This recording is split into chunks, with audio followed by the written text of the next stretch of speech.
Hello friends, welcome to learn services. This is Ram Sone. आज हम discuss करेंगे इलेक्शन कमीशन ऑफ इंडिया के बारे में। कंप्लीट फुल डिस्कशन करेंगे इलेक्शन कमीशन ऑफ इंडिया के बारे में। तो लेट्स बिगिन अ डिस्कशन। जैसा कि आप जानते हैं, भारत का निर्वाचन आयोग प्रेजेंट टाइम में एक 3 मेंबर बॉडी है। यहाँ पर एक चीफ इलेक्शन कमिश्नर होते हैं, इनके साथ 2 इलेक्शन कमिश्नर होते हैं। तो यदि मैं बात करूँ, यहाँ पर सिस्टम कुछ ऐसा होता है कि एक होते हैं chief election commissioner, one is CEC, इन्हें बोलते हैं चीफ इलेक्शन कमिश्नर। और इनके अलावा 2 होते हैं यहाँ पर इलेक्शन कमिश्नर। और ये 2 इलेक्शन कमिश्नर जो होते हैं, याद रखिए, ये इनके सबॉर्डिनेट के रूप में काम नहीं करते, ये एक इंडिपेंडेंट बॉडी के रूप में काम करते हैं। दूसरी बात ये है कि हमारे देश में जो इलेक्शन कमीशन का जो सिस्टम है वो कुछ अलग सा सिस्टम है। क्यों? क्योंकि हमारे देश में पहले स्टार्टिंग में 1989 के पहले की यदि हम बात करें, 1989 के पहले की बात करें, उस समय election commission single member body हुआ करती थी। मतलब पहले इलेक्शन कमीशन सिर्फ 1 मेंबर बॉडी होती थी और यहाँ पर केवल एक मेंबर हुआ करते थे, वो होते थे चीफ इलेक्शन कमिश्नर। तो मेंबर कितने होते थे? 1। लेकिन कमाल की बात, 1989 में 61st अमेंडमेंट एक्ट होता है और उसके बाद यहाँ पे नंबर ऑफ मेंबर्स की संख्या बढ़ाकर 3 कर दी गई। अब कितने मेंबर होने लगे? अब मेंबर हो गए 3। और उसमें मेंबर कैसे होने लगे? एक चीफ इलेक्शन कमिश्नर और बाकी 2 इलेक्शन कमिश्नर। एक चीफ इलेक्शन कमिश्नर और बाकी जो इलेक्शन कमिश्नर हैं 2, ये होने लगे। राइट ना 1990 में वापस से एक नया बदलाव किया गया और 1990 का जो बदलाव है वो काफ़ी इंपॉर्टेंट है। वो बदलाव ये है कि यहाँ पर इलेक्शन कमिश्नर को वापस से सिंगल मेंबर बॉडी बना दिया गया और यहाँ पर एक नया डेवलपमेंट ये हुआ कि इसमें वापस से एक मेंबर हो गए, मतलब मेंबर इज ओनली 1। और वो मेंबर कौन होंगे? मेंबर होंगे चीफ इलेक्शन कमिश्नर। ये मेंबर कौन होंगे? ये होंगे चीफ इलेक्शन कमिश्नर। मतलब बाकी जो इलेक्शन कमिश्नर हैं उनकी छुट्टी होगी। लेकिन कमाल की बात, 1993 में एक नया बदलाव फिर होता है 1993 में। 1993 तक ऐसा होता है और 1993 के बाद वापस से एक डेवलपमेंट होता है और वापस से मैं डिसाइड किया कि नहीं नहीं, let's make it 3 member body. और हमने वापस से 3 मेंबर बना दिए और अब जो है प्रेजेंट टाइम में 3 मेंबर होते हैं और इसमें चीफ इलेक्शन कमिश्नर होते हैं और उनके अलावा बाकी 2 इलेक्शन कमिश्नर होते हैं। तो ये आप याद रखें। इलेक्शन कमीशन की बात करें तो काफ़ी महत्वपूर्ण बॉडी है हमारे भारत में। यदि हम बात करें इलेक्शन कमीशन ऑफ इंडिया की बात करें, ईसीआई की बात करें, इलेक्शन कमीशन ऑफ इंडिया के बारे में बहुत ही फेमस चीज़ है वो ये। पहली बात तो ये एक परमानेंट बॉडी है। परमानेंट बॉडी का मतलब ये हमेशा परमानेंट होते हैं, ऐसा नहीं कि टेम्परेरी पीरियड के लिए है। परमानेंट बॉडी है। परमानेंट मतलब हमेशा के लिए रहेंगे। और दूसरी बात ये है कि ये एक ऐसी बॉडी है जो इंडिपेंडेंट बॉडी हमने बनाई है। इंडिपेंडेंट बॉडी का मतलब ये है कि यहाँ पे गवर्नमेंट का जो इंटरफेरेंस है वो नहीं होना चाहिए। इंडिपेंडेंट बॉडी मतलब उनको स्वतंत्र अधिकार दिए गए हैं, किसी भी तरह का इंटरफेरेंस नहीं होगा उनके काम करने की एक्टिविटीज़ में। तो ये कंप्लीटली इंडिपेंडेंट बॉडी के रूप में काम करेंगे। तो election commission of India is acting as a independent body, तो इसको आप याद रखें। Just 1 second.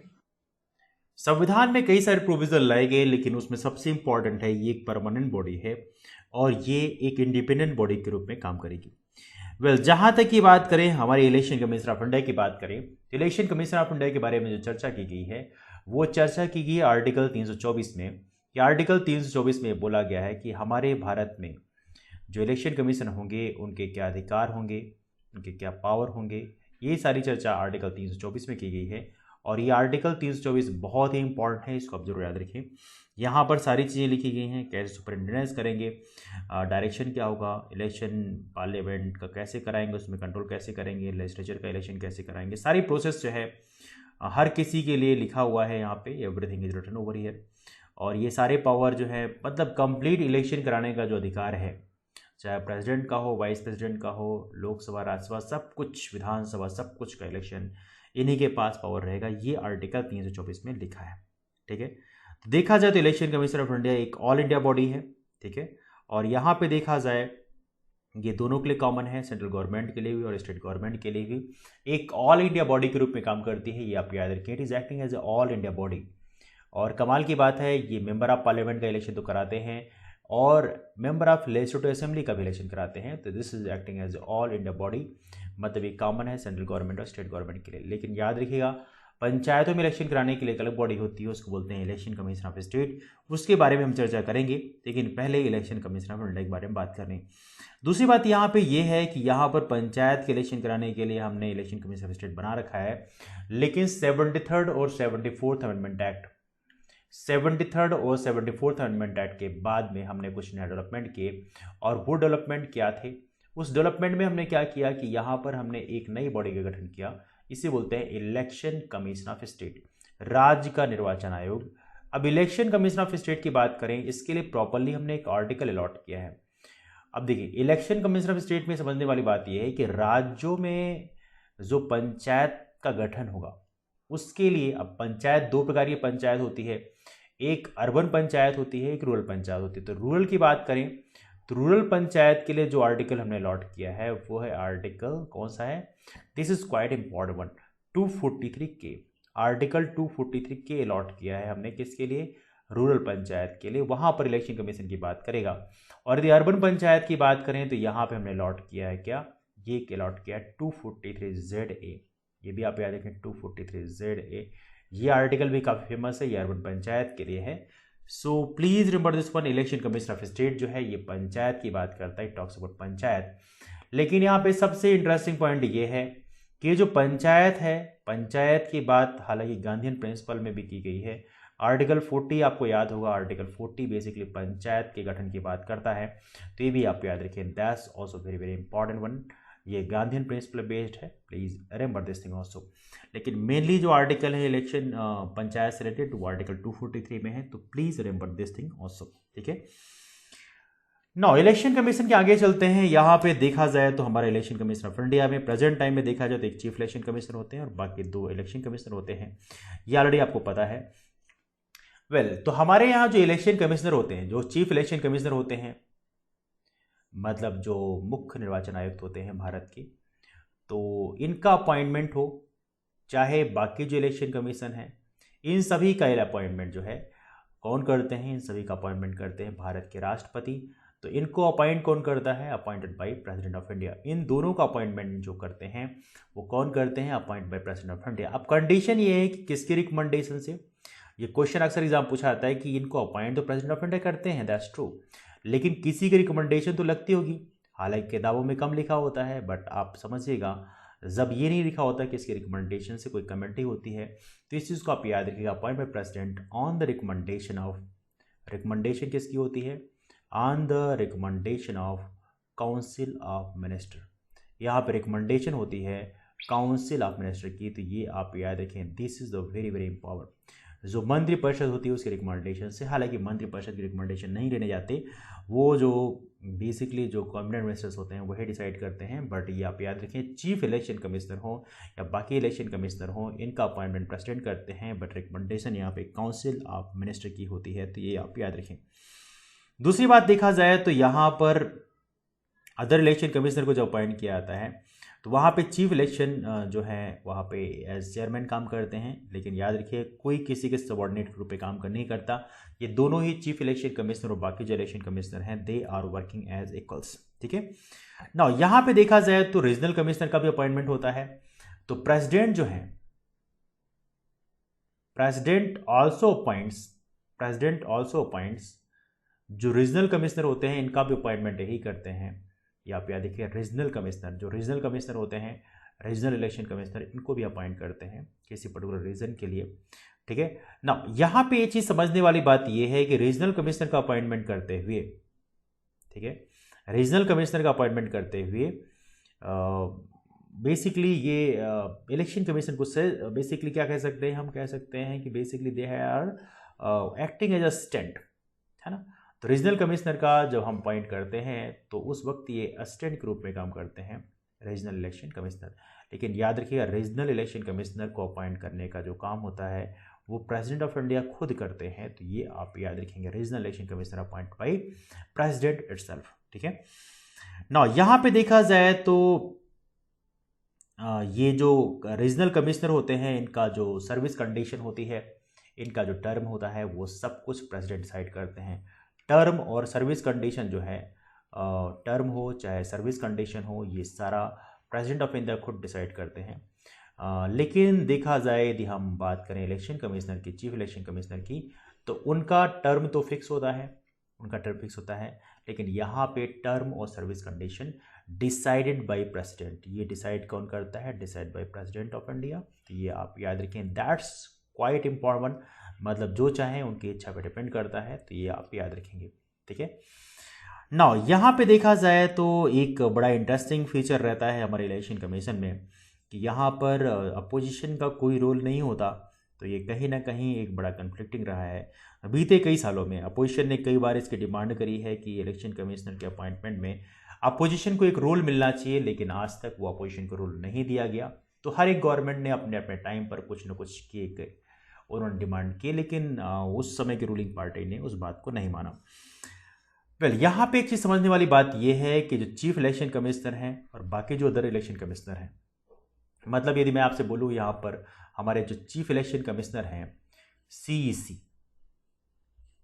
और बाकी जो इलेक्शन कमिश्नर हैं, इन दोनों की जो सैलरी है, क्या है, सैलरी है, ये बराबर होती है। इनकी सैलरी क्या होती है, बराबर होती है। और ये किसके बराबर होती है, ये बराबर होती है सुप्रीम कोर्ट जज के बराबर। तो जितना देखा जाए तो ये इक्वल सैलरी होती है, इक्वल पावर होता है। और याद रखिएगा जो अलाउंस होता है ये सुप्रीम कोर्ट जज के बराबर होते हैं। किसके बराबर होता है, सुप्रीम कोर्ट जज के बराबर।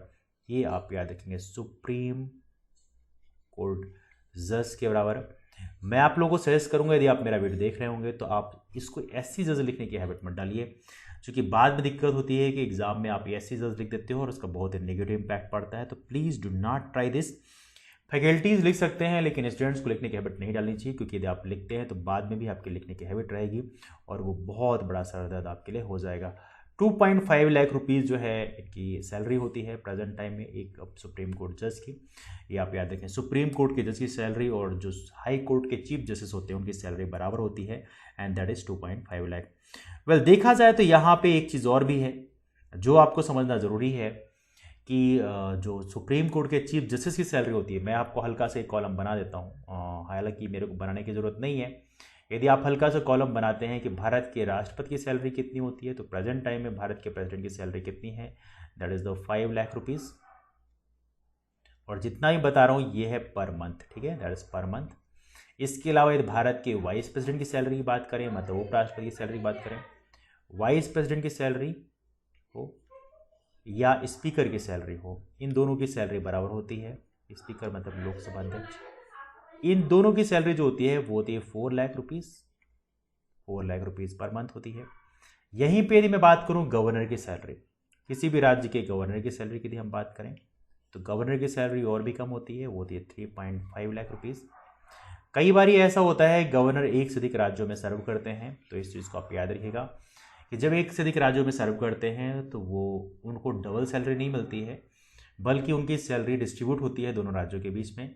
लेकिन ऐसा नहीं होता कि दो राज्यों को सर्व कर रहे हैं तो आधी आधी सैलरी दोनों को देना पड़े, नहीं ऐसा नहीं होता। यहाँ पर जो फार्मूला है वो डिसाइड करते हैं प्रेसिडेंट ऑफ इंडिया, ठीक है। इसके अलावा चीफ जस्टिस ऑफ इंडिया की बात करें, CJI की बात करें, तो CJI की जो सैलरी होती है वो होती है कितनी, 2.8 लाख, 2.8 लाख सैलरी होती है भारत के सुप्रीम कोर्ट के मुख्य न्यायाधीश की। और सुप्रीम कोर्ट जज की बात करें तो सुप्रीम कोर्ट जज की सैलरी जो होती है, सुप्रीम कोर्ट जज की सैलरी कितनी होती है, ये होती है 2.5 लाख, ये आप याद रखेंगे। हाई कोर्ट के जज की सैलरी देखा जाए, हाई कोर्ट के चीफ जज की सैलरी जो होती है वो 2.5 लाख रुपीज़ ही होती है। दोनों की सैलरी बराबर होती है, सुप्रीम कोर्ट जज और हाई कोर्ट के चीफ जस्टिस की। लेकिन हाई कोर्ट के बाकी जज की सैलरी होती है 2.25 लाख। तो मैं उसको नहीं लिख रहा हूँ, आप लोग समझ जाइएगा। तो ये तो रहा हमारा ये। यहाँ पे यदि बात करें सबसे इंपॉर्टेंट चीज़ के बारे में, यदि पावर की बात करें तो पावर जो है चीफ इलेक्शन कमिश्नर और बाकी इलेक्शन कमिश्नर का बिल्कुल बराबर होता है। CEC हो या बाकी इलेक्शन कमिश्नर हो, यहाँ पे बिल्कुल बराबर पावर होता है। यदि कन्फ्लिक्ट होता है इनके बीच में, यदि डिफरेंस ऑफ ओपिनियन होते हैं या कन्फ्लिक्ट होते हैं, तो यहाँ पे डिफरेंस ऑफ ओपिनियन की कंडीशन में देखा जाए तो चीफ इलेक्शन कमिश्नर और बाकी दो इलेक्शन कमिश्नर हैं वो वोटिंग करते हैं और वोटिंग के बाद डिसाइड किया जाता है। तो मैं लिख देता हूँ ऑन द कन्फ्लिक्ट। यदि कन्फ्लिक्ट होता है on the basis of basic difference of opinion. जब कन्फ्लिक्ट होता है तो कन्फ्लिक्ट में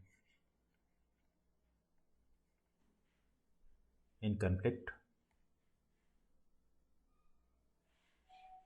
वोटिंग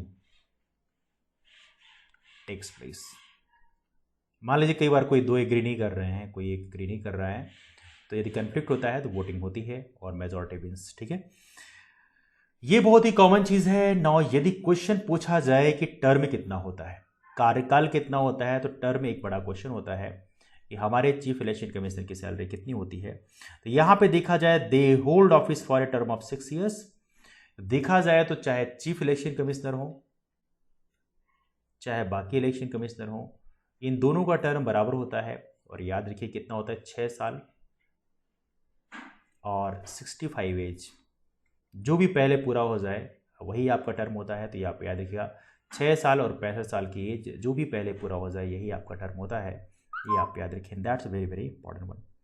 अगला पॉइंट यहाँ पे ये है, समझने वाली बात ये है कि ये टर्म जो है ये ऐसा नहीं है कि ये प्रेसिडेंट की इच्छा पे डिपेंड करता है।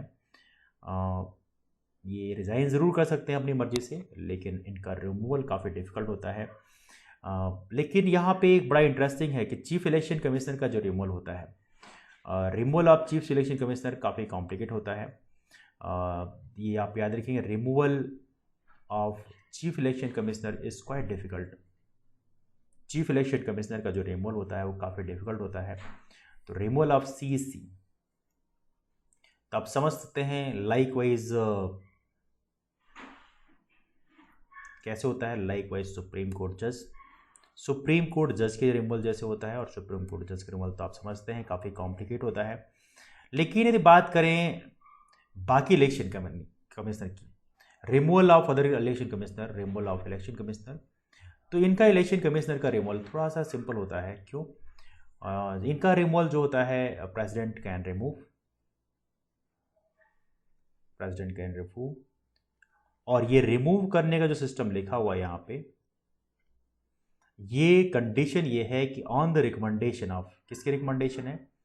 हालांकि ये काफ़ी कन्फ्लिक्टिंग है। बीते कुछ सालों में लोगों ने बोला कि ऐसा आप क्यों करते हो, या दोनों को बराबर पावर दे रखा है तो बराबर पावर दो, और उसमें फिर पावर बराबर दिखना चाहिए, तो रिमूवल प्रोसेस भी बराबर जैसे होना चाहिए। On the recommendation of chief election commissioner, तो कहीं ना कहीं यहाँ पर चीफ इलेक्शन कमिश्नर को ज़्यादा अथॉरिटी दे दी गई है। असल में लिखा हुआ है कि चीफ इलेक्शन कमिश्नर और बाकी इलेक्शन कमिश्नर एज इक्वल्स काम करेंगे, लेकिन कहीं ना कहीं रिमोट प्रोसेस में थोड़ा सा ये this is not fair idea in that case we can say. तो देखा जाए तो यहाँ पे एक नया डेवलपमेंट है, इसको आप याद रखेंगे। वेल देखा जाए तो इनका रिमूवल जो है, यदि चीफ इलेक्शन कमिश्नर के रिमूवल की बात करें तो चीफ इलेक्शन कमिश्नर का रिमूवल जो है आपको पता होना चाहिए कि इनका रिमूवल जो होता है वो कैसे होता है। इनका रिमूवल सुप्रीम कोर्ट जज के जैसे होता है, तो ये आपको अलग पता है। लेकिन जो ग्राउंड बताए गए हैं कि कौन कौन से ग्राउंड हो सकते हैं, ये ग्राउंड में 2 ग्राउंड लिखे गए हैं, और जिन ग्राउंड का नाम आप ज़रूर याद रखें, एक तो है मिसबिहेवियर। मिसबिहेवियर को इन जनरल वर्ड हम कदाचार के नाम से जानते हैं। मिसबिहेवियर, तो ग्राउंड क्या है, मिसबिहेवियर है। और मिसबिहेवियर के अलावा जो है दूसरा जो वर्ड लिखा है यहाँ पे वो है इनकैपेसिटी। क्या बोलते हैं, दूसरा जो वर्ड है वो है इनकैपेसिटी, और इनकैपेसिटी का मतलब है कि आपका सामर्थ्य जो है वो नहीं है। इन दैट केस भी आपको रिमूव किया जा सकता है, उसका प्रोसेस इनिशिएट किया जा सकता है। ठीक है, तो देखा जाए तो एक बार इनका अपॉइंटमेंट हो गया तो इनकी सर्विस कंडीशन चेंज नहीं किया सकती। एक प्रकार सिक्योरिटी ऑफ टेनर है। लेकिन देखा जाए एनी अदर इलेक्शन कमिश्नर या रीजनल कमिश्नर को आप डायरेक्टली हटा नहीं सकते। तो देखा जाए तो यहाँ पर जो रीजनल कमिश्नर हो या इलेक्शन कमिश्नर हो या अदर इलेक्शन रीजनल कमिश्नर हो, तो इस चीज़ को आप याद रखें, इलेक्शन कमिश्नर हो, ठीक है, या अदर रीजनल इलेक्शन कमिश्नर हो। इलेक्शन कमिश्नर के अलावा जो रीजनल इलेक्शन कमिश्नर है, दोनों को याद रखिए, रीजनल इलेक्शन कमिश्नर। यहाँ पे रीजनल इलेक्शन कमिश्नर का भी मामला होता है, आप याद रखिए रीजनल इलेक्शन कमिश्नर। इन दोनों की बात करें तो इनका रिमूवल, इन दोनों का रिमूवल जो है प्रेसिडेंट डायरेक्टली नहीं कर सकते, बट हाँ president can remove them, president इनको हटा सकते हैं। तो ये लिख देता हूं मैं, president can remove, president can remove on the recommendation of chief election commissioner. President can remove on the recommendation of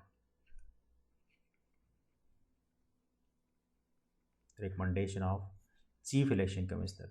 तो ये रीजनल कमिश्नर के लिए भी होता है और बाकी इलेक्शन कमिश्नर के लिए भी होता है। तो ये थोड़ी सी चीज़ है जो आप याद रखिएगा, ये दोनों के लिए अप्लाई होती है, तो प्लीज़ रेफर दिस वन। ठीक है, हालांकि देखा जाए तो इलेक्शन कमिश्नर के लिए ये जो है वो कहीं ना कहीं थोड़ा सा ये चीज़ें फेयर नहीं होती।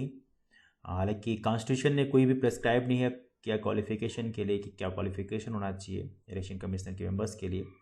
और देखा जाए तो यहाँ पे इलेक्शन कमीशन के मेंबर्स के लिए भी कोई कॉन्स्टिट्यूशन ने कोई स्पेसिफाइड टर्म नहीं किया है। और देखा जाए तो कॉन्स्टिट्यूशन ने कोई डिबार भी नहीं किया retiring election commissioner from any further appointment for the government. तो यहाँ पे कुछ डिबार भी नहीं किया है, इसको भी आप याद रखेंगे, है ना। But these are some important some flaws आप कह सकते हैं। तो ये काफ़ी महत्वपूर्ण है। Further appointment by the government, constitution has not debarred retiring election commission है फ्रॉम एनी फर्दर अपॉइंटमेंट, से डिबार नहीं करते। मतलब जो चीफ इलेक्शन कमिश्नर है उनको फर्दर अपॉइंटमेंट किया जा सकता है गवर्नमेंट ऑफ इंडिया या गवर्नमेंट ऑफ स्टेट के अंडर में। तो ये काफ़ी इंटरेस्टिंग है, तो आप इसको याद रखिएगा। Constitution has not debarred, let me right this down, ये काफ़ी इंटरेस्टिंग है और काफ़ी कन्फ्लिक्टिंग भी है। Constitution has not debarred the retiring election commissioner, the retiring election commissioner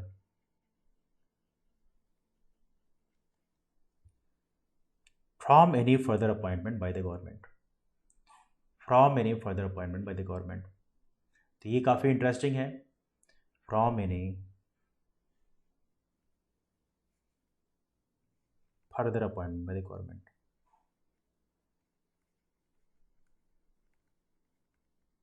ये थोड़ी सी अलग सा मामला है, और देखा जाए तो सुप्रीम कोर्ट जज के लिए लिखा होता है कि फर्दर अपॉइंटमेंट नहीं हो सकता, लेकिन यहाँ पे लिखा हुआ है कि हैज़ नॉट डिबार्ड, मतलब आपको रोक नहीं लगाई है कि आपका फर्दर अपॉइंटमेंट किया सके। तो मतलब फर्दर अपॉइंटमेंट किया सकता है, इनका कोई दिक्कत नहीं है, आपका फर्दर अपॉइंटमेंट हो सकता है रिटायरमेंट के बाद भी government of India government of state के अंडर में। तो ये आप याद रखिएगा। वेल, जहाँ तक की बात करें हमारे पास हमारे जो इलेक्शन कमीशन ऑफ इंडिया है, इनके पास कौन कौन से तरीके के पावर हैं, यदि हम उनकी चर्चा करें तो काफ़ी इंटरेस्टिंग है, क्योंकि power of function election commission के बहुत ही बड़े हैं। पार्लियामेंट के इलेक्शन तो कराते हैं, साथ में स्टेट लेजिस्लेचर का भी इलेक्शन कराते हैं। देखा जाए तो कई तरह के पावर हैं, और पावर्स में हम डिस्कस करते हैं 3 प्रकार के पावर। तो पावर ऑफ इलेक्शन कमीशन की बात करें, पावर ऑफ इलेक्शन कमीशन की बात करें, जो निर्वाचन आयोग है उसका पावर क्या है, इसकी यदि हम बात करें तो यहाँ पे कुछ इंटरेस्टिंग टर्म मिलते हैं। सबसे बढ़िया पावर तो ये मिलता है, और जो सबसे इम्पॉर्टेंट है वो है एडमिनिस्ट्रेटिव। आपके पास एक प्रशासनिक पावर होता है और जो काफ़ी महत्वपूर्ण होता है। एडमिनिस्ट्रेटिव पावर, प्रशासनिक पावर जो पावर होता है ये काफ़ी पावरफुल होता है। दूसरा देखा जाए तो आपके पास एक एडवाइजरी पावर होता है। एडवाइजरी पावर मतलब प्रेसिडेंट को समय समय पे एडवाइस देते हैं कि क्या करना चाहिए क्या नहीं करना चाहिए, तो एडवाइजरी पावर भी इनके पास होता है। और जो तीसरा सबसे महत्वपूर्ण होता है वो होता है that is called quasi judicial power. इनके पास अर्ध न्यायिक पावर भी होता है, ये भी आप याद रखें, quasi judicial power, quasi judicial power भी होता है। और एक क्वेसी जुडिशियल पावर भी काफ़ी महत्वपूर्ण होता है, इसको आप याद रखें, that's a very very important one, है ना, क्वेसी जुडिशियल पावर। तो 3 तरह के पावर होते हैं हमारे इलेक्शन कमीशन के बारे में, और ये पावर और फंक्शन के बारे में चर्चा हम डेफिनेटली करेंगे, but this is the very very important topic. Now let's talk about the next one, administrative power की बात चर्चा करते हैं। तो इन पावर्स में देखा जाए तो एक पावर जो है जो काफ़ी इंपॉर्टेंट है, जैसे एडमिनिस्ट्रेटिव पावर है, एडवाइजरी पावर है, कैसी जुडिशियल पावर है। तो यदि मैं बात करूँ एडमिनिस्ट्रेटिव पावर की बात करूँ, if I talk with the administrative power first, well, प्रशासनिक पावर में देखा जाए तो एक बड़ा पावर ये होता है कि ये टेरिटोरियल एरिया जो है, टेरिटोरियल एरिया जो है किसी भी कॉन्स्टिट्यूंसी की डिसाइड करते हैं पूरे देश में। पूरे देश में किसी भी कॉन्स्टिट्यूंसी की टेरिटोरियल एरिया डिसाइड करने का काम ये होता है। तो मैं लिखता हूँ इसमें एडमिनिस्ट्रेटिव पावर में, हालांकि ये पावर थोड़ा मिक्सअप है, but let me right this down. तो यदि मैं आपसे पूछता हूँ प्रशासनिक पावर क्या है, एडमिनिस्ट्रेटिव पावर में देखा जाए तो जहाँ पर प्रशासन की बात होती है तो वहाँ पे एडमिनिस्ट्रेटिव पावर आ जाता है। अब एडमिनिस्ट्रेटिव पावर में देखा जाए तो ये काफ़ी इंटरेस्टिंग है कि यहाँ पर टेरिटोरियल एरिया को डिसाइड करते हैं। तो मैं लिख देता हूँ टू डिटरमिन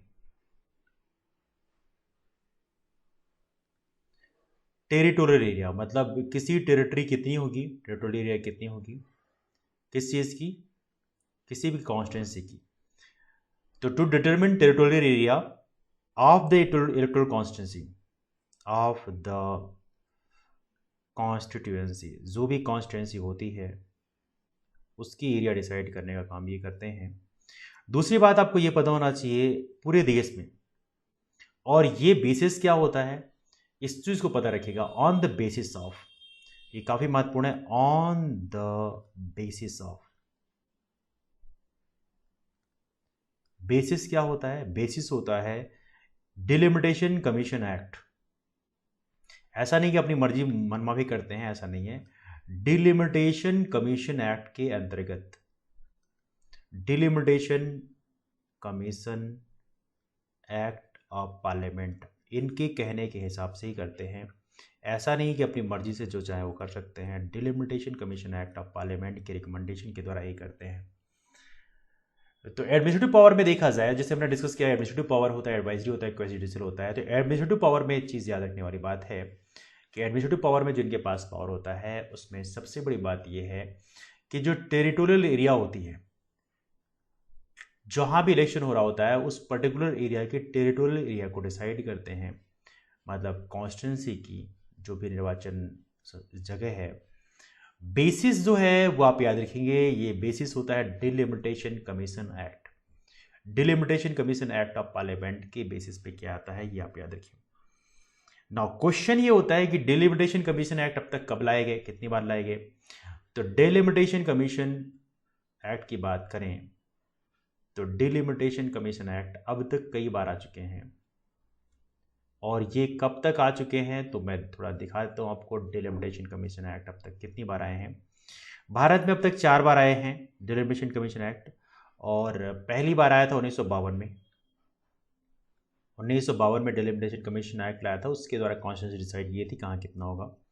इसके बाद 1962 में लाया गया, 10 साल बाद लाया गया, जहाँ पे टेरिटरीज डिसाइड की गई। 1972 में लाया गया, तो पहले 10 साल के अंदर पे लाया जाता, लेकिन अभी बदलाव हो गए और फिर अगले 30 साल बाद फिर वापस से आया, 2002 में आया, क्योंकि गवर्नमेंट बाकी काम में बिजी थी। तो 1952, 1962, 1972, 2002 में आया। अब तक बेसिकली 4 बार आ चुका है, और बेसिकली हमने फिक्स कर रखा है 2025 तक के लिए, उसके बाद 2024 तक के लिए, उसके बाद ही कोई बदलाव होंगे। तो will see this one after that कि क्या नए बदलाव होंगे। बट मोस्ट इंपॉर्टेंट ये है कि डिलिमिटेशन कमीशन एक्ट के अंतर्गत जो टेरिटरीज डिसाइड करने का, इलेक्टोरल कॉन्स्टिट्यूंसी की कितनी टेरिटरी होनी चाहिए ये डिसाइड करने का काम भी करते हैं। हालांकि ऐसा नहीं होता, मनमाफी करते हैं, जो वो कहते हैं वही डिसाइड करते हैं, बट फिर भी एटलीस्ट ठीक है।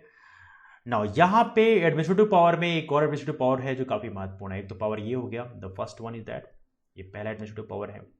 दूसरा प्रशासनिक पावर की यदि बात करें तो यहाँ पर किसी भी इलेक्शन में को नोटिफाई करने का जो काम है, डेट है, शेड्यूल है इलेक्शन का, ये नोटिफाई करने काम करते हैं। तो मैं लिख देता हूँ यहाँ पे टू नोटिफाई, मतलब नोटिफिकेशन जारी करते हैं। और जो नोटिफिकेशन जारी करते हैं तो ऑब्वियस बात है यहाँ पे इनका बड़ा काम होता है टू नोटिफाई डेट्स। मैं लिख रहा हूँ यहाँ पे टू नोटिफाई द डेट्स, दिन किस दिन होगा।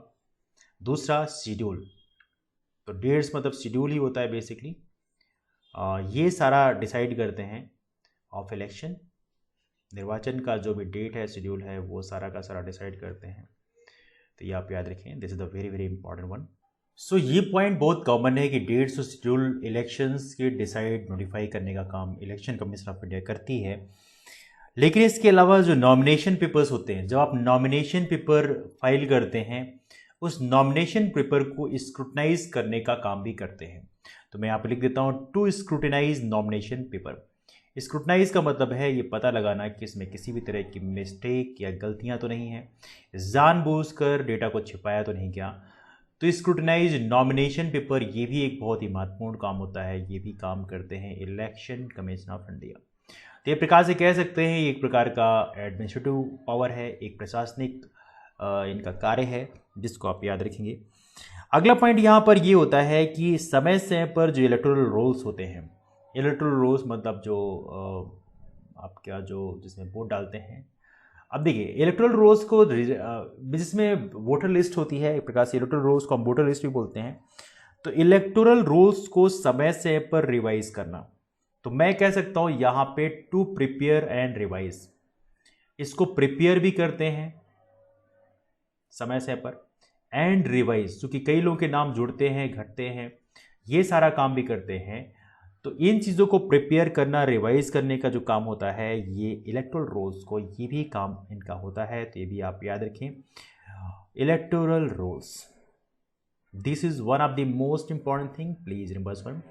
ऑलराइट, तो वोटर लिस्ट को बेसिकली, तो इसमें जितने भी एलिजिबल वोटर्स होते हैं उनको समय से ऐड किया जाता है, तो इसको आप याद रखें, है ना। तो मेन जो टास्क होता है वो होता है टू रजिस्टर, हर एक registered voter, to register all eligible voter, जितने भी एलिजिबल वोटर होते हैं उनको इसमें ऐड करने का मेन काम होता है। तो ये आप याद रखें, रजिस्टर ऑल एलिजिबल वोटर्स, तो इसको आप याद रखें, this is the very very important point, तो इसको आप याद रखेंगे। ऑलराइट, अगला पॉइंट यहां पर ये है, the next one is that किसी पॉलिटिकल पार्टी को रिकॉग्निशन देना और इलेक्शन सिंबल को अलॉट करना, ये भी एक एडमिनिस्ट्रेटिव पावर में आता है। तो ये भी आप याद रखें, टू अलॉट, टू ग्रांट, ये बहुत बड़ा पावर होता है देखा जाए तो, to grant recognition to political parties. अब to grant recognition to political parties जब मैं कहता हूं, इसका मतलब ये होता है कि यहां से किसी पॉलिटिकल पार्टी, कोई पॉलिटिकल पार्टी नेशनल पार्टी है या नहीं है, ये सारा का सारा बताने का जो काम होता है वो कौन करता है, it is done by election commission of India. This is the very very important point, ये आप याद रखेंगे। किसी भी पॉलिटिकल पार्टी के पास एलिजिबिलिटी है नेशनल पार्टी बनने के लिए, स्टेट पार्टी बनने के लिए, ये डिसाइड करते हैं। और इवनली यहां पे इतना ही बात नहीं होती, and to allot election symbols as well, and to allot election symbols as well, election symbols को अलॉट करने का भी काम करते हैं, टू अलॉट इलेक्शन सिंबल्स। तो ये भी आप याद रखेंगे, that's also very very important. चूंकि कई बार डिस्प्यूट भी होता है तो वहाँ भी इसको रेजोल्यूशन करते हैं, लेकिन यदि यहाँ तक की बात करें, ये सारी चीज़ें ऑलरेडी मेंशन्ड होती हैं और इसी चीज़ को इम्प्रोवाइज करना होता है इन्हें, that's why we can say that thing they can allot this one. अब देखिए, यहाँ पर मैंने बात किया था आपसे एडमिनिस्ट्रेटिव पावर की बात करें, दीज आर एडमिनिस्ट्रेटिव पावर्स। तो देखा जाए तो एडमिनिस्ट्रेटिव पावर के बारे में एक ब्रीफ डिस्कशन किया, थोड़ा सा क्वेसी जुडिशियल पावर के बारे में डिस्कस कर लेते हैं। ये कौन कौन से क्वेसी जुडिशियल पावर, मतलब अर्ध न्यायिक पावर कौन कौन से होते हैं, थोड़ी सी बात करते हैं क्वेसी जुडिशियल पावर के बारे में। देखिए, अर्ध न्यायिक पावर जो है ये काफ़ी महत्वपूर्ण होते हैं, एक प्रकार से कोर्ट के रूप में काम करते हैं। और कोर्ट के रूप में काम करने का मतलब ये है कि कुछ डिसीजंस देने का काम करते हैं, डिस्प्यूट रिजॉल्व करते हैं, और यहाँ पे भी इनका एक बड़ा रिस्पॉन्सिबिलिटी होती है। तो इसको देख लेते हैं क्या पावर होता है यहाँ पे। पहला पावर होता है, कोई डिस्प्यूट है ना, इलेक्शन सिंबल को अलॉट करते वक्त या कोई डिस्प्यूट है पॉलिटिकल पार्टीज के अंतर्गत, बेसिकली सिंबल को लेके, तो वहां पे रिजॉल्व करते हैं। तो कह सकते हैं एक्ट एज ए कोर्ट, कह सकते हैं act as a court, act as a court, court के रूप में काम करते हैं। कौन सी कंडीशन पे? ऐसी कंडीशन पे जब कोई disputes, act as court when disputes relating to for disputes, कोई डिस्प्यूट ऐसा होता है जो इलेक्शन सिंबल को लेके हो, ठीक है, या पॉलिटिकल पार्टी के नाम से हो, ठीक है, dispute relating to election symbol या पॉलिटिकल पार्टी, ये सारी चीज़ों की, या granting recognition to political parties, है ना, तो ये सारी चीज़ें यहाँ पे होती हैं। तो डिस्प्यूट्स रिलेटिंग टू नेम, है ना, political party and symbols, recognition and symbol. तो मैंने ज़्यादा नहीं लिखा, मान लीजिए कई बार डिस्प्यूट होता है, कई बार ये लोग बोलते हैं कि नहीं नहीं ये तो मेरा है, ये मेरा है, ये पार्टी में कई बार डिस्प्यूट हो जाते हैं कि पार्टी के अंदर ही डिस्प्यूट हो जाते हैं कि नहीं नहीं ये पार्टी मेरे पर डिपेंड करती है। तो ऐसी कंडीशन पे ये डिस्प्यूट्स रेजोल्यूशन का काम भी ये करते हैं। तो क्वेसी जुडिशियल बॉडी में ये काफ़ी महत्वपूर्ण पार्ट होता है, तो इसको आप याद रखेंगे। The next important article for this one, यदि कोई डिस्प्यूट ऐसा हो गया है तो वहां पे ऑफिसर अपॉइंट करने का भी काम करते हैं। ठीक है, नाउ सबसे बड़ी बात यह है कि कोड ऑफ कंडक्ट, क्या कौन सा कोड ऑफ कंडक्ट होगा जो पार्टीज को फॉलो करना पड़ेगा इलेक्शन के दौरान, तो ये काम करने का काम भी आप ही करते हैं। तो हम कह सकते हैं कि to determine the code of conducts, code of conducts को डिटरमाइन करने का काम करते हैं। तो यदि मैं क्वेसी जुडिशियल में ही देखा जाए तो यहां पर एक दूसरा बड़ा पॉइंट है कोड ऑफ कंडक्ट। तो मैं लिख देता हूं to determine code of conduct, इसे बोलते हैं model code of conduct, MCC बोलते हैं, है ना, कोड ऑफ कंडक्ट। मतलब हर एक पार्टी को एक कोड ऑफ कंडक्ट को फॉलो करना पड़ता है and this is the very very, इसे बोलते हैं आदर्श आचार संहिता, है ना। तो यहां पे देखा जाए तो यहां पे एक कोड ऑफ कंडक्ट फॉलो करना होता है फॉर द पॉलिटिकल पार्टीज और eight the time of election for the political parties, political parties बोले या कि जो लोग इलेक्शन लड़े हैं उनके लिए eight the time of election. तो ये चीज़ें काफ़ी महत्वपूर्ण होती है टाइम ऑफ इलेक्शन। जैसे प्रेजेंट टाइम इलेक्शन होने वाले हैं तो इस टाइम के लिए देखा जाए दिस इज क्वाइट इंटरेस्टिंग। तो मॉडल कोड ऑफ कंडक्ट को जारी करने का काम करते हैं, इसे बोलते हैं हिंदी में आदर्श आचार संहिता। इस प्रकार से ये भी कह सकते हैं कि this is like quasi judicial power. ठीक है, अब यहाँ पे देखा जाए तो एडमिनिस्ट्रेटिव पावर में कुछ और भी चीज़ें हैं कि आपको पॉलिटिकल पार्टीज़ को एक रोस्टर तैयार करते हैं अपनी पब्लिसिटी के लिए। तो यहाँ पे मैं इसको कहूँगा कि एडमिनिस्ट्रेटिव पावर है, बिकॉज यहाँ पे पॉलिटिकल पार्टीज़ को डिसाइड करते हैं किसको कितना टाइम मिलेगा। तो ये भी एक बहुत ही महत्वपूर्ण है, लेकिन कई बार इसको क्वेसी जुडिशियल पावर में कहते हैं, जो कि after all they have to decide कि कितना किसको टाइम मिलेगा। तो रोस्टर कैसे तैयार करेंगे, ये इसका मॉडल ये तैयार करते हैं। तो to prepare a roster, roster का मतलब ये है, रोस्टर का मतलब कुछ नहीं है, रोस्टर का मतलब ये है कि किसको कितना टाइम मिलेगा, किसको कितना अलॉटमेंट किया जाए, ये रोस्टर के थ्रू करते हैं। To prepare a roster for political parties, तो for publicity of political parties, है ना, for publicity of political parties. तो इलेक्शन के टाइम में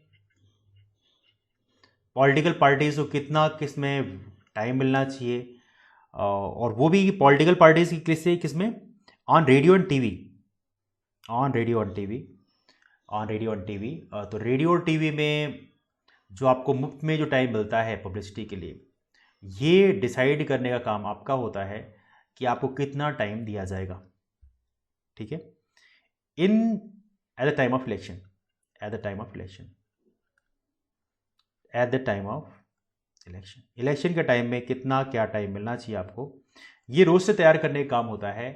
किसका होता है, ये होता है आपका इलेक्शन कमीशन ऑफ इंडिया का। इलेक्शन कमीशन सारा डिसाइड करता है, तो ये भी आप याद रखें। तो they are acting as a quasi judicial body, तो ये भी आप याद रखें। अब देखिए यहां पर हमने बात किया था कुछ एडवाइजरी पावर इनके पास होते हैं। अब एडवाइजरी पावर में यहाँ पे ये भी काफ़ी इंटरेस्टिंग होते हैं एडवाइजरी पावर में, कि जो सलाहकारी शक्तियाँ होती हैं। तो एडवाइजरी पावर में देख लेते हैं कौन कौन से पावर होते हैं इनके पास में। तो एडवाइजरी पावर में देखा जाए सबसे बड़ी बात है प्रेसिडेंट को एडवाइस करते हैं कौन से मैटर्स में, disqualification of the member of parliament. तो देखा जाए तो यहाँ पे लिखा रहेगा to advise the president, to advice the president, president को यहाँ पे एडवाइस करते हैं, ठीक है, on matters relating to the disqualification, for disqualification of members of parliament, for disqualification of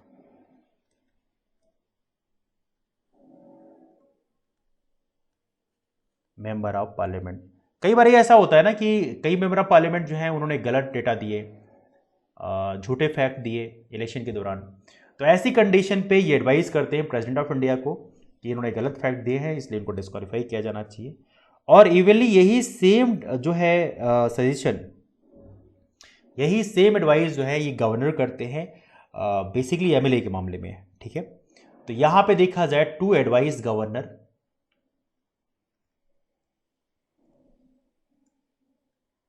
जो राज्यपाल होते हैं उस पर्टिकुलर स्टेट के, ठीक है, फॉर डिस्क्वालिफिकेशन ऑफ एमएलए, है ना, for disqualification of MLA. That's quite simple one, for disqualification of MLA. तो ये भी एक एडवाइजरी पावर होता है, ये आप याद रखेंगे, डिस्क्वालिफिकेशन ऑफ एमएलए। बट इनकी रिकमेंडेशन जो है मानी जाती है, ये भी आप याद रखें, this also very very important one. ठीक है, तो मान लीजिए किसी ने गलत तरीके से इस्तेमाल किया है तो दे विल बी डिस्क्वालिफाइड। ठीक है, अब देखिए यहाँ पे कुछ चीज़ें और भी काम करते हैं, जैसे कि एडमिनिस्ट्रेटिव पावर की बात करें तो यदि कहीं पोल में कुछ चीटिंग हुई है तो उस पोल को कैंसिल करते हैं, है ना। तो ये भी आप याद रखिएगा, this is also very very important one. तो कुछ ऐसे महत्वपूर्ण काम होते हैं जो ये करते हैं, जो एडमिनिस्ट्रेटिव पावर में आते हैं। लेकिन एडमिनिस्ट्रेटिव नहीं, बल्कि मैं इसको क्वासी जुडिशियल पावर में कहूँगा। क्यों? चूँकि after all quasi judicial power में ये चीज़ें इंटरेस्टिंग होती है कि यहाँ पर जैसे कि हमने डिस्कस किया था क्वासी जुडिशियल पावर में कि ये सारे पावर्स होते हैं, इनके पास कहीं ना कहीं डिसीजन लेने का पावर होता है। तो यहाँ पे to cancel polls, to cancel polls,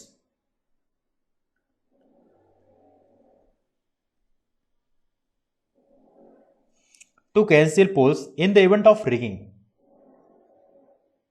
in the event of rigging, कहीं पर रिगिंग हुई है, चीटिंग हुई है, लोगों ने बूथ कैप्चरिंग करी है, ऐसी कंडीशन पे जो है यदि ऐसा मामला आया है तो वहाँ पर ये कैंसिल भी कर सकते हैं। तो ये पावर एक प्रकार से इन्हें क्वासी जुडिशियल पावर के पास लेके जाता है। तो टू कैंसिल पोल्स, पोल को कैंसिल कर देते हैं उस पर्टिकुलर एरिया का, और वहाँ पे दोबारा इलेक्शन होता है। तो ये आप याद रखेंगे, या वायलेंस हो गया है या इरेगुलरिटी कुछ हुई है, तो ये सारी चीज़ें जो हैं यदि हुई हैं तो वहाँ पर ये कैंसिल कर सकते हैं। तो ये आप याद रखें, this is the very very important one.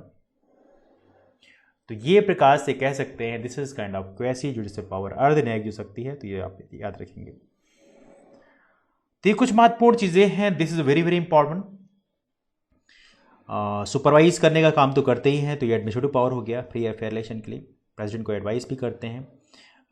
Well यहाँ पे ये काफ़ी एडवाइजरी पावर में काफ़ी इंपॉर्टेंट होता है। जैसे एडवाइजरी पावर हमने दो डिस्कस किए, एक एडवाइजरी पावर और भी बड़ा इंपॉर्टेंट है कि to advise president,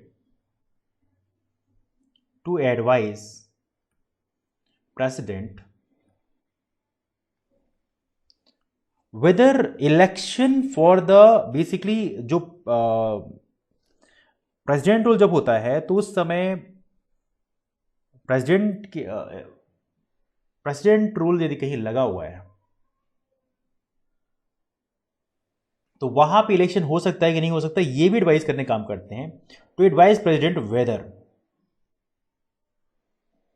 whether election can be held, whether election can be held in a state under president rule, in a state under president rule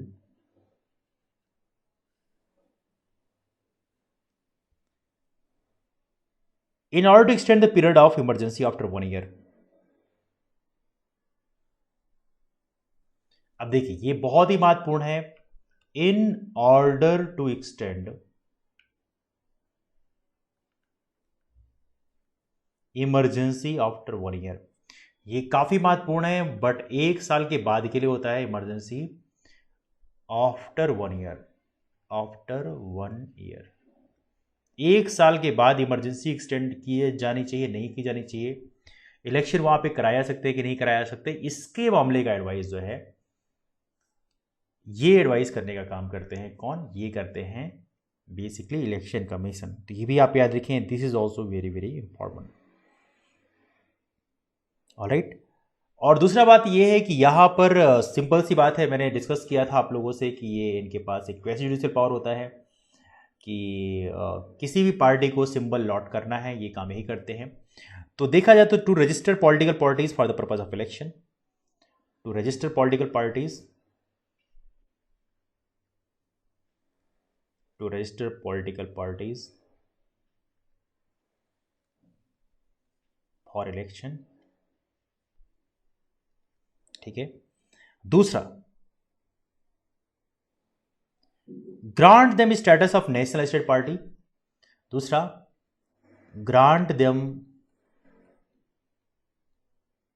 status of national and state party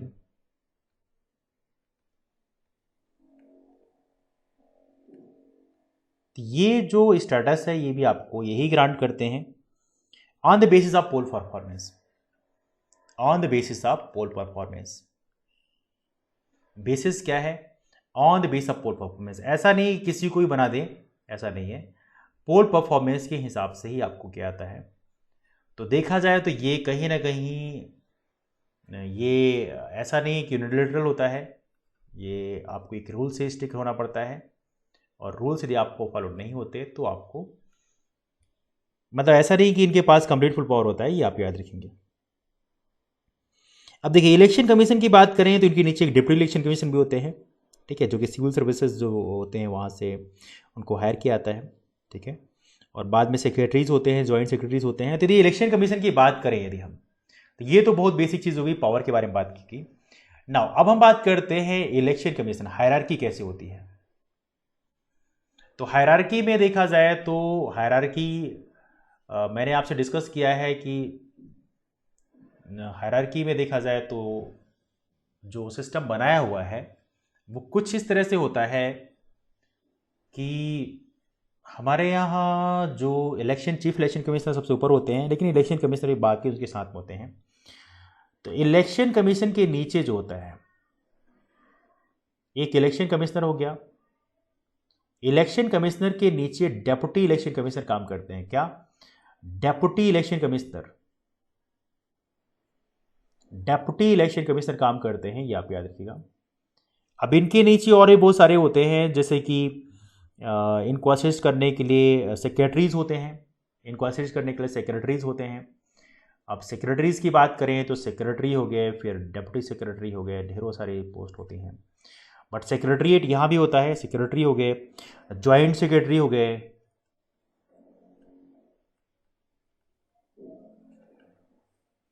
joint secretary के नीचे deputy secretary हो गए, ठीक है। तो ये पूरी listing होती है, ये आप याद रखेंगे। इनको असिस्ट करने के लिए बहुत सारी पोस्ट बनाई जाती हैं, ठीक है। अंडर सेक्रेटरीज हो गए, है ना, डिफरेंट डिफरेंट सेक्रेटरी। तो ये पोस्टेड ये सारे होते हैं सेक्रेटरीट ऑफ द कमीशन। तो सेक्रेटरीट ऑफ द कमीशन होता है जहाँ पे ये सारे पोस्ट होते हैं, तो सेक्रेटरीट ऑफ कमीशन होता है। तो इलेक्शन कमिश्नर का भी एक सेक्रेटरीट होता है, ये आप याद रखेंगे। This is also very very important. Secretariat of commission होता है जहाँ पे ये सारे लोग काम करते हैं, असिस्ट करते हैं किसको? इलेक्शन कमीशन को, ठीक है। तो please remember this one, this is very very important. State level की बात करें तो इलेक्शन कमीशन को असिस्ट करने के लिए हायरार्की में देखा जाए स्टेट लेवल की यदि हम बात करें तो वहाँ पे काफ़ी इंटरेस्टिंग होता है। स्टेट लेवल में आपको याद होना चाहिए, स्टेट लेवल में इलेक्शन कमीशन ऑफ स्टेट इनके अंडर में काम नहीं करता। स्टेट लेवल पे इनके नीचे जो काम करता है वो होता है चीफ इलेक्टोरल ऑफिसर। क्या होता है? उसे बोलते हैं chief electoral officer, chief electoral officer, राज्य का मुख्य निर्वाचन अधिकारी,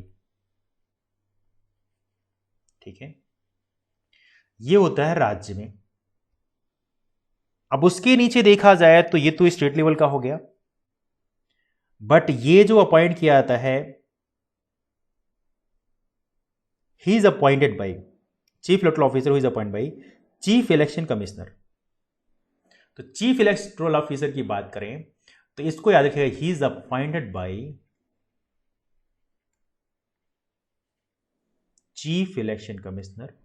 इसको अपॉइंट कौन करते हैं? Chief election commissioner, on the recommendation of, in consultation with state government, not recommendation, in consultation with. Consultation और रिकमेंडेशन में बड़ा डिफरेंस है। In consultation with state government, इसको थोड़ा सा आप ध्यान रखिएगा, this is very very important, ठीक है। और यदि इनके नीचे बात करें, डिस्ट्रिक्ट लेवल की बात करें, तो डिस्ट्रिक्ट लेवल में भी हमारा बनाया जाता है, डिस्ट्रिक्ट लेवल में भी हमने बनाया है। अब डिस्ट्रिक्ट लेवल की बात करें तो यहां पे कलेक्टर जो है, खुद कलेक्टर को ही बनाया जाता है district returning officer. Collector act as a district returning officer, तो ये आप याद रखेंगे, this is a very very important one. इनको बोलते हैं district returning officer, DRO. District returning officer की पोस्ट बनाया जाता है, ये होते हैं कलेक्टर। तो डिस्ट्रिक्ट लेवल पे कलेक्टर होते हैं, बाकी जगह जो है अलग अलग होते हैं, तो ये आप याद रखेंगे, this is very very important. और देखा जाए तो डिस्ट्रिक्ट रिटर्निंग ऑफिसर हो गए, बट ये कलेक्टर अपॉइंट करते हैं बाकियों को। He appoints what? He appoints returning officer. He appoints returning officer for every constituency. He appoints returning officer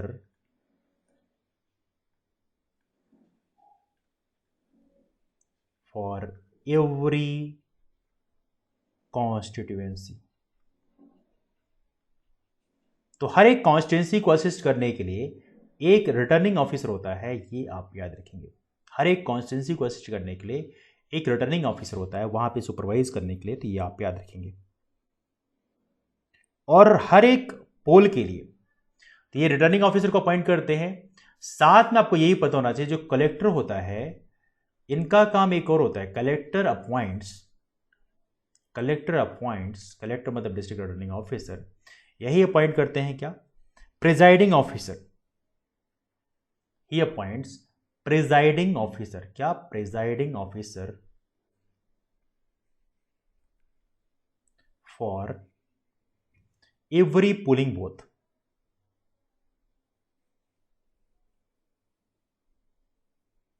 every polling booth, जितने भी पोलिंग बूथ होते हैं वहां पे प्रिजाइडिंग ऑफिसर अपॉइंट करने का काम भी आपका होता है, for every polling booth. Alright, तो presiding officer is quite important post, ये आप याद रखेंगे, this is very very important one. तो ये रहा हमारा इलेक्शन कमीशन के बारे में एक ब्रीफ डिस्कशन।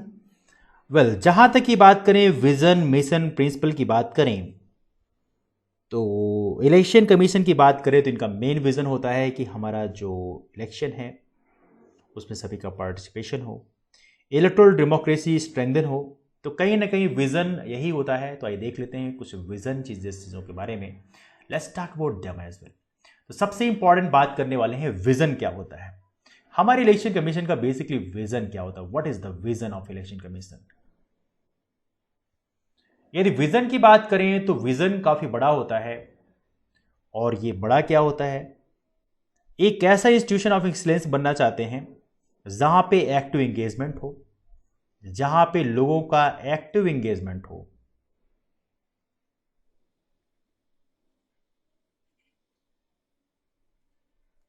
सभी लोग पार्टिसिपेट करें। लेकिन याद रहे विजन में है institution of excellence. Institution of excellence, institution of excellence, ये काफी महत्वपूर्ण होता है। इंस्टीट्यूशन ऑफ एक्सीलेंस ये मेन विजन होता है, इसको आप याद रखिएगा। और मेनली क्या होता है, एक्टिव एंगेजमेंट हो, साथ में पार्टिसिपेशन हो। ऐसा ना हो कोई जो है सेक्शन वो अछूता रह जाए, हर किसी का पार्टिसिपेशन हो। Strengthening electoral democracy in India, हमारी जो इलेक्टोरल डेमोक्रेसी है ये स्ट्रेंथन हो। Strengthening electoral democracy of India.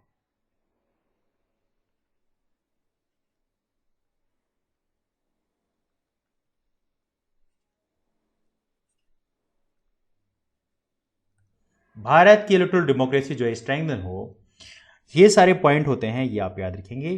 Bharat में भी और ग्लोबली भी हो, कहीं ना कहीं एक अच्छा विजन आए। This is what election commission is all about.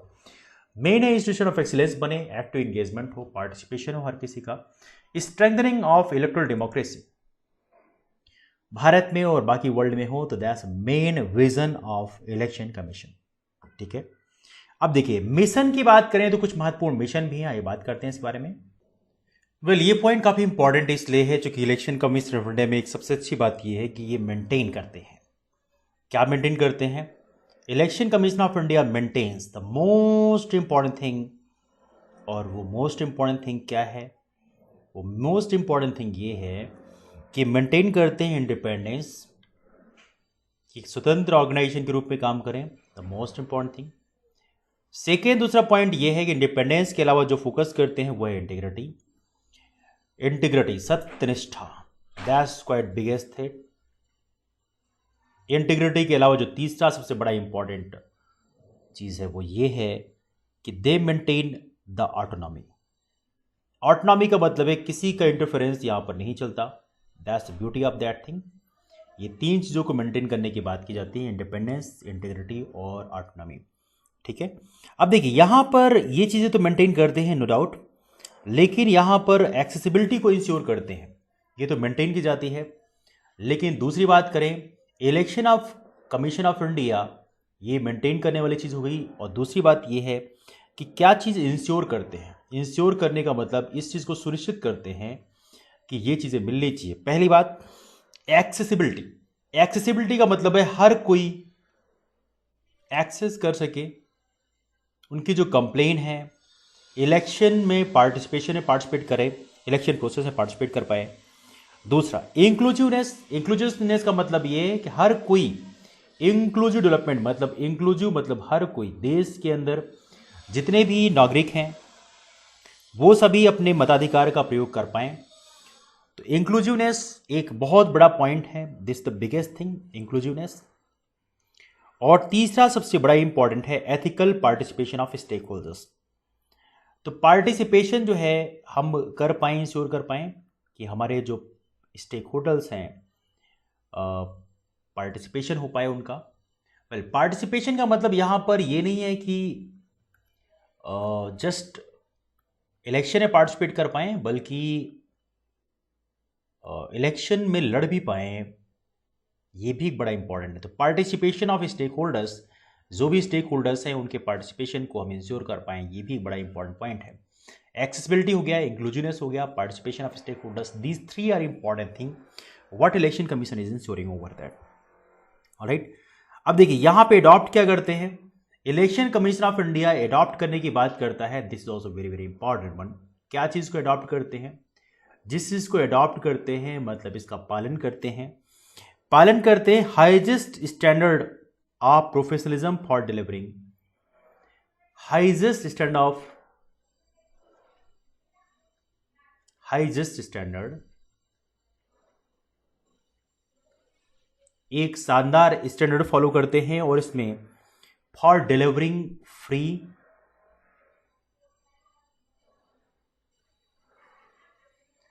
क्या डिलीवर करते हैं? दे deliver free, let me right this down, free, fair, free fair and transparent.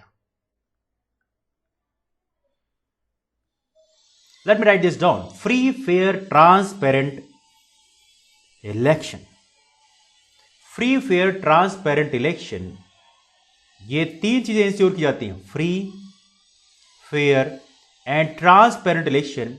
ये election commission of India ensure करने की कोशिश करती है, स्टैंडर्ड अच्छा रखे जिसके कारण फ्री फेयर ट्रांसपेरेंट इलेक्शन हो पाए।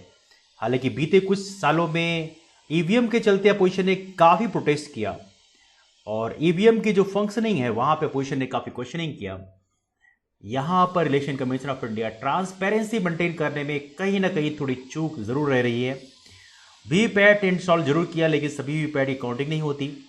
रीज़न बहुत सारे टेढ़े मेढ़े रीज़न दिए जाते हैं कि टाइम लगता है, बट असल में देखा जाए तो इतना बड़ा इलेक्शन है, यदि उसकी काउंटिंग भी करनी पड़े तो they should not deny from it, they should count it. तो कहीं ना कहीं ये एक बहुत बड़ा इशू है। ट्रांसपेरेंट इलेक्शन एक क्वेश्चन मार्क लगा हुआ है। तो यहां पे एक चीज और भी है, ये सारी चीजें डिलीवर की जाती हैं, डिलीवर करने का पर्पस क्या है? What is the purpose to deliver all the things? Purpose बताया गया डिलीवर करने के लिए, टू स्ट्रेंथन, क्या? टू स्ट्रेंथन, हम स्ट्रेंथन करना चाहते हैं, मजबूत बनाना चाहते हैं। क्या ये जो चीज हम मजबूत बनाना चाहते हैं वो बहुत ही महत्वपूर्ण चीज है। वो चीज हम ये मजबूत बनाना चाहते हैं, trust, to strengthen trust. I am writing this down once again, to strengthen trust, to strengthen trust in electoral democracy, trust in electoral democracy. ये चीज बीते कुछ सालों में थोड़ा सा मिसिंग पाई गई है। ये ट्रस्ट इलेक्शन कमीशन को वापस से अर्न करना पड़ेगा। It's not easy, but they need to work on it. They need to follow some opposition, they need to understand what opposition saying. तो कहीं ना कहीं they need to understand this one. ये चीज उन्हें स्ट्रेंथन करना है, द ट्रस्ट। और ट्रस्ट कोई जबरदस्ती नहीं होता, trust it takes time to build. तो ये रहे कुछ इलेक्शन कमीशन ऑफ इंडिया के विजन, मिशन। अब एक और पॉइंट यहां पे डिस्कस किया जाता है जो काफी इंपॉर्टेंट है, गाइडिंग प्रिंसिपल। आखिर इलेक्शन कमीशन ऑफ इंडिया कौन से गाइडिंग प्रिंसिपल को फॉलो करती है? आईएएस के बारे में चर्चा करते हैं। वो गाइडिंग प्रिंसिपल बेसिकली है क्या? What are those guiding principle? Well, guiding principle में देखा जाए तो यहां पर कुछ गाइडिंग प्रिंसिपल उन्होंने अपने लिए बना रखे हैं।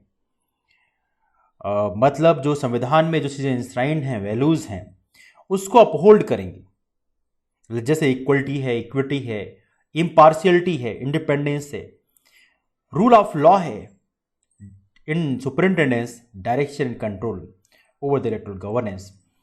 तो कहीं ना कहीं ये वर्ड काफी बड़े बड़े हैं।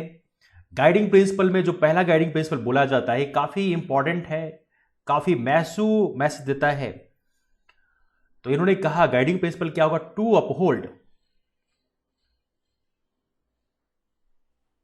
Uphold the values, to uphold the values enshrined in constitution, enshrined in where? Enshrined in constitution। संविधान में जो वैल्यूज इंश्राइंड है उसको हम क्या करेंगे? अपहोल्ड करेंगे। अब वो वैल्यूज क्या हैं? यदि हम उन वैल्यूज की बात करें तो सबसे इंपॉर्टेंट है इक्वलिटी। इक्वलिटी का मतलब यह है कि हर किसी को इक्वल ट्रीटमेंट दिया जाए। कई बार इक्वलिटी का ट्रीटमेंट नहीं मिलता। जो रूलिंग पार्टी होती है उन्हें थोड़ी बायास फीचर मिलता है। इक्विटी, या जिसने आपको अपॉइंट किया है उसको आप बायास हो जाओ, this is not fair. Equity मतलब समता होनी चाहिए। इम्पार्शियलिटी हो, इम्पार्शियलिटी मतलब किसी भी तरह से पक्षपात आप ना करें, दिस इज ऑल्सो पॉइंट। और जो सबसे इंपॉर्टेंट है इंडिपेंडेंस, आप इंडिपेंडेंस को मेंटेन करके रखेंगे, ये आपका नैतिक दायित्व है। Equality, equity, impartiality and independence, आप इन चीजों को मेंटेन करेंगे। एंड और क्या अपहोल्ड करना है? दूसरी चीज अपहोल्ड करने की यहां पे बात करी गई है जो काफी इंपॉर्टेंट है। दूसरी चीज यहां पे है टू अपहोल्ड। और क्या अपहोल्ड करना है आपको? आपको अपहोल्ड करना है रूल ऑफ लॉ। आपको अपहोल्ड क्या करना है? Rule of law. ठीक है। इन कहां पे रूल ऑफ लॉ अपहोल्ड करना है आपको? This is quite point. तो सुपरिंटेंडेंस जब आप करते हैं तो यहां पे आप रूल ऑफ लॉ को फॉलो करेंगे। This is very very important. या डायरेक्शन दे रहे हो आप, या कंट्रोल कर रहे हो, and control over what? And control over the electoral governance.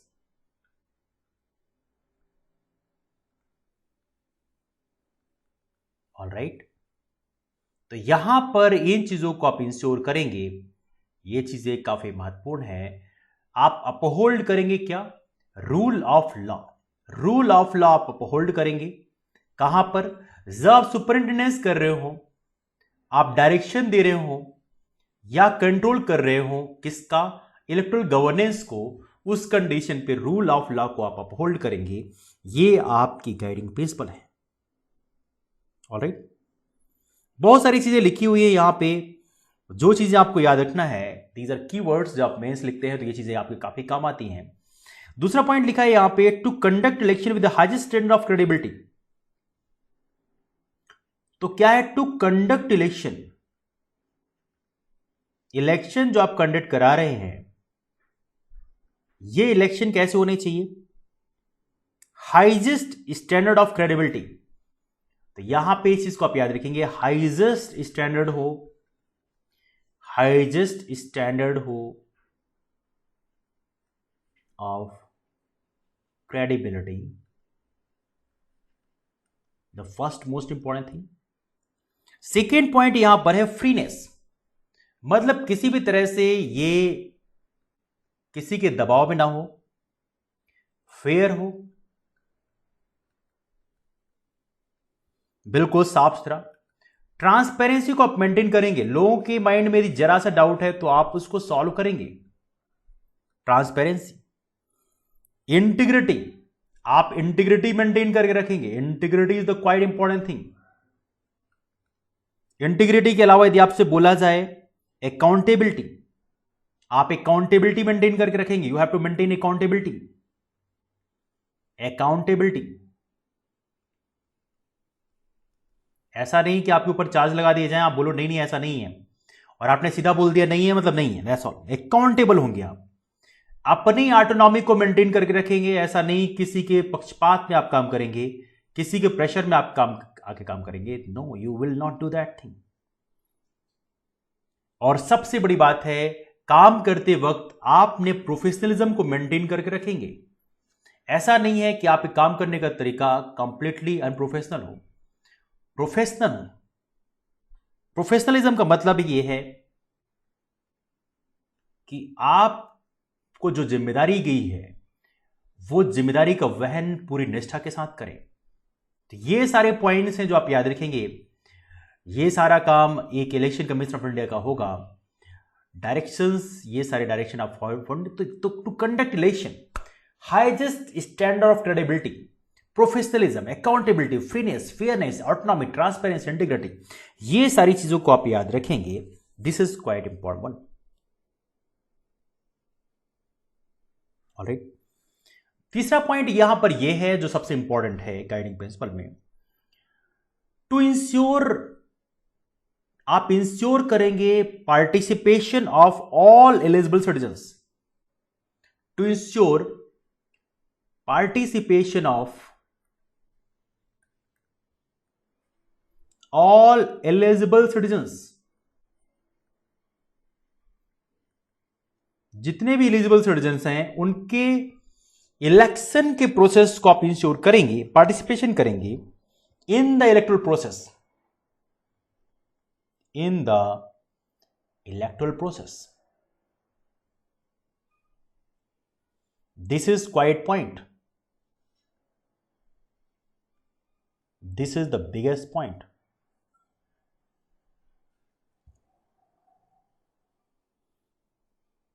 In an inclusive, voter-centric and voter-friendly environment. In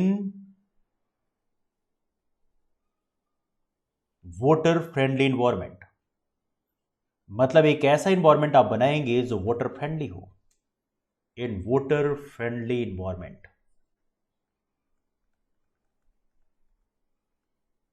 all right। Voter friendly environment होना बहुत जरूरी है। कई बार ऐसा होता है कि जो पार्टीज होती हैं वो अपने लोगों को लगा के रखती हैं और लोगों को बुलिंग करते हैं, ये चीजें नहीं नजर आनी चाहिए। This is the very very important one, ये आपकी रिस्पॉन्सिबिलिटी है। ऑलराइट, ये कुछ महत्वपूर्ण चीजें हैं। इवनली एक चीज और भी है जो सबसे इंपॉर्टेंट मुझे लगती है, वो है टू प्रमोट अवेयरनेस। क्या करेंगे आप? To promote awareness. Awareness promote करना भी काफी जरूरी है about the electoral process, about the electoral process, about the electoral process.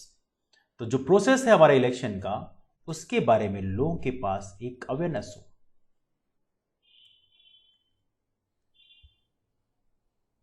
तो ये कुछ महत्वपूर्ण चीजें हैं, और हम कोशिश करें कि वोटर्स हैं, पॉलिटिकल पार्टीज हैं, इलेक्शन फंक्शनरीज हैं, कैंडिडेट्स हैं, उन सभी चीज़ों, उन सभी को हम उनके अंदर कॉन्फिडेंस, ट्रस्ट, ये सब बिल्ड कर पाएँ, ठीक है। इफेक्टिव और प्रोफेशनल डिलीवरी हो इलेक्ट्रोल सर्विसेज का, क्वालिटी इंफ्रास्ट्रक्चर आप बना पाएँ smooth conduct of electoral process के लिए। इलेक्ट्रोल प्रोसेस में ये भी बोला गया to adopt technology for improvement, ठीक है। तो ये कुछ महत्वपूर्ण पॉइंट हैं, these are some important points, but overall these are guiding principle for the election commission of India. तो ये आप याद रखें, these are some important points. तो आई think we have covered a wide portion, एक बड़ा पोर्शन हमने कवर कर लिया है, we covered a wide process. तो डिस्कशन को वहीं से वाइंड अप करेंगे, ये है इलेक्शन कमीशन ऑफ इंडिया के बारे में कुछ ब्रीफ डिस्कशन। तो ये हमने एक सीरीज स्टार्ट करी है जिसमें हम कोशिश करेंगे कि एक मैसिव पोर्शन हम कवर कर पाएं पॉलिटी का। तो ऐसे वीडियोस को देखने के लिए चैनल को आप जरूर सब्सक्राइब करें। वीडियो पसंद नहीं आया तो it's fine, it's your choice, but video पसंद आया तो वीडियो को लाइक जरूर कर दें, कमेंट जरूर करें, नीचे ओपिनियन दें आपने जरूर। ऑलराइट, तो डिस्कशन कहीं से वाइंड अप करते हैं, आप सभी लोग यहाँ पे आए। थैंक यू सो मच, मिलते हैं फिर, bye, take care, have wonderful day ahead, keep forward and thank you so much to all of you, take care, thank you so much, thank you.